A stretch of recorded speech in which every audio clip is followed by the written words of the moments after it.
दूतावास पर अटैक किया गया है, ईरानी दूतावास के पास एयर स्ट्राइक किया गया है। लगातार अब ये इजराइल की तरफ से आ, हमले तेज हो गए हैं और ये एयर स्ट्राइक, चूंकि ईरान ने इजराइल पर हमला किया था और अब इजरायली वायुसेना ने एयर स्ट्राइक, जबरदस्त एयर स्ट्राइक शुरू कर दी है।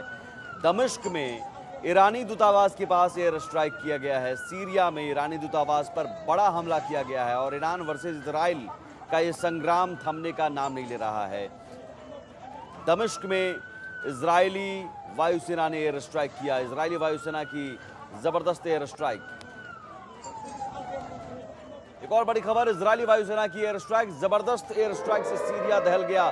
दमिश्क में रिहायशी इलाकों पर हमला किया गया है। इजरायली हमले में दमिश्क में भारी नुकसान हुआ है। इन हमलों से दमिश्क के कई इलाके दहल गए। तस्वीरें बयां कर रही हैं तबाही की, तस्वीरें ये बयां कर रही है कि किस तरह से एयर स्ट्राइक से वहां पर हालात खराब हो गए हैं। दमिश्क के कई इलाके दहल गए, चीख पुकार मच गई और इजरायली एयर स्ट्राइक ने तबाही मचाना शुरू कर दिया है। जबरदस्त एयर स्ट्राइक, दमिश्क में रिहायशी इलाकों पर भी हमला किया गया है और वहीं पर ईरानी दूतावास भी है। ईरानी दूतावास के पास हमला किया गया और ये सीधे सीधे कहीं ना कहीं जवाब है ईरान को। ईरान ने जिस तरह से हमला किया था और इस तरह के हमले लगातार जारी हैं इजराइल की तरफ से। इससे पहले सबसे पहले गजा में, फिर उसके बाद लेबनान में हिजबुल्लाह के ठिकानों पर और अब सीरिया में।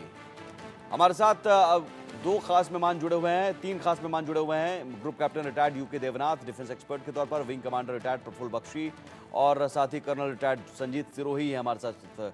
आप यूके देवनाथ जी, शुरुआत आपसे करूंगा मैं। अब एक बड़ी वजह यहाँ पर रही जो ईरान ने मिसाइल दागा, उसके बाद से शायद अब ईरान पर डायरेक्ट अटैक करने के बजाय ईरान के उन तमाम प्रॉक्सी वॉर करने वाले ठिकानों पर, संगठनों पर हमला करके उसे कमज़ोर करने की तैयारी में जुटा हो, उसे कमज़ोर करने की कोशिश में जुटा हुआ है, जिसका नतीजा है सीरिया में, दमिश्क में लगातार ताबड़तोड़ हमला। जी हाँ, जब से ईरान ने एक भयंकर हमला किया था इजराइल के ऊपर पिछले हफ्ते, तब से लगातार नेतन्याहू के ऊपर बहुत ज्यादा प्रेशर आ रहा है कि वह इस युद्ध में अब ईरान से एक भयंकर बदला लें। उनकी जो डोमेस्टिक सपोर्टर्स हैं नेसेट में, और खास तौर से लिकुड पार्टी की जो एक्सट्रीम राइट विंगर्स हैं, वो चाहते हैं कि नेतन्याहू तुरंत ईरान के ऊपर बड़ा हमला कर दें। इस हमले के लिए अभी तक नेतन्याहू शायद अमेरिकन दबाव की वजह से अग्रसर नहीं हो रहे हैं। हाँ, ये भी सत्य है कि इजराइल की जो एयरफोर्स है उसका 100% ध्यान फिलहाल उत्तर में हिजबुल्लाह के ऊपर लेबनान में है। तो इस वक्त नेतन्याहू एक फौज में जनरल रह चुके हैं। वो अपना selection and maintenance of war एम लेबनान में हिजबुल्लाह की तरफ ही कंसंट्रेटेड रखना चाहेंगे। हाँ, जब जब दमिश्क में सीरिया से कोई भी हमला होता है इजराइल के ऊपर इस्लामिस्ट फोर्सेस द्वारा, तो वो उसका जरूर एक टैक्टिकल एक्शन लेते हैं। जो अभी जो हमला हुआ है दमिश्क के पास, ये समझना पड़ेगा कि ये हमला सीरिया की सरकार यानी बशर अल असद की सरकार के विरुद्ध में नहीं है। बशर अल असद की सरकार जो है सीरिया में पिछले 10 साल से गृह युद्ध में फंसी हुई है। वो किसी तरह से दमिश्क से चिपकी हुई है। बाकी सीरिया पे उनका कोई कंट्रोल नहीं है।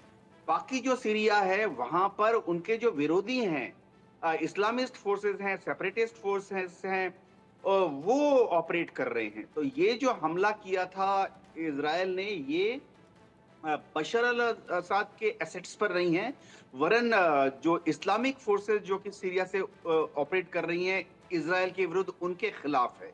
जी प्रफुल्ल बख्शी साहब, लेकिन क्या ये हमले लेबनान या सीरिया में, दमिश्क में लगातार होते रहेंगे और जब तक ठिकाने जो हिजबुल्लाह के ठिकाने हैं उन ठिकानों को जब तक ध्वस्त नहीं किया जाता तब तक हमले होते रहेंगे, उसके बाद रुक जाएंगे, या फिर ये ईरान को करारा जवाब देना अभी बाकी है?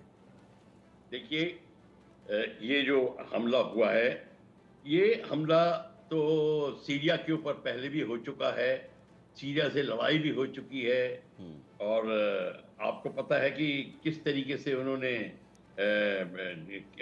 जो अरब की लड़ाई थी इजराइल के साथ में, उसमें सीरिया ने कई बार भाग लिया है, ये बात दूसरी है।